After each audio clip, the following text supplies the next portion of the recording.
Hey there, it's Arden, and I wanted to share with you some things for those of you that are like, oh my gosh, I have this gift now and I want to share it with everyone.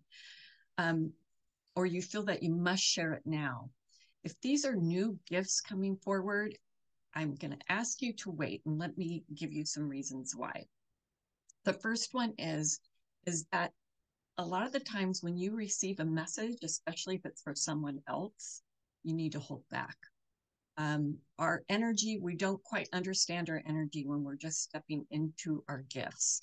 And so you need to understand what the gift is, how it works, how your energy works, how you feel, how it affects other people. So there's a lot of things that are happening when you're utilizing your gift. For example, I know of someone who was very gifted and could hear things from his guides. And there was one particular, we did a dual reading together for someone. And he continually just went after it. It was so weird. It was almost like he had another um, reason for being and telling her these things that were not what I was getting hits on. And it was really a strange reading because it felt like it was ego driven. And afterwards he kept saying, I kept seeing these things and I know this is that she needed to hear it and all of this. Well, 5 or 6 years later, she's a client of mine and she told me how uncomfortable that was, how weird that was to be in that energy where it was almost like he was forcing a viewpoint on her. And so when these gifts are new for you, or if you're not comfortable in sharing them or you haven't shared them before, don't start now and practice on unsuspecting people. It's really not cool.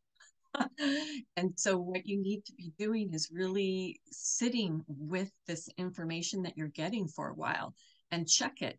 Is this reality? Is this fantasy? And is this my ego talking, or is this, am I really connected? And is this really what spirit wants this person to know? A lot of the times it's not what spirit wants. And so there's practices for you to take to really get centered in your heart so that you are only serving them for their highest good. But at the beginning, it's a mess. And so you just got to be with your mess for a while and not really go out there and hurt other people while you're adjusting to your new gifts of intuition, whichever those may be. Another thing I'd like to share with you is that when you go through unique and very special activations and integrations where spirit comes to you and literally does a ceremony with you and activates a certain aspect of you, this is not something that you turn around and teach right away. And that's because you need to integrate it. You need to process it. You don't understand everything that spirit is giving to you at that moment. So many times when I'm channeling or I'm working with people, I'll receive packets of information. It's almost like, even though I can see a lot, um, the packets of information are almost like little gifts where they need to be unwrapped and digested and processed. And so when those are given, it's kind of like, okay, here it is. And now you need to sit with this information and not act right away. Um, and the same for when you're receiving this information from spirit. Don't act right away. You need time to process everything. And how long? It really depends on what the activation was. I remember for me, 5 years ago, I had a beautiful integration with my higher self. Um, I only told my very, very, very dear friends. Um, and yet, the process of it and what happened, I'm just now coming out to really talk about it within my mystery school because it was so sacred and so special. And a lot of times we just don't understand what's occurring. And we need time for us to bring in what the spirit realm has shared with us into the physical realm and embody it.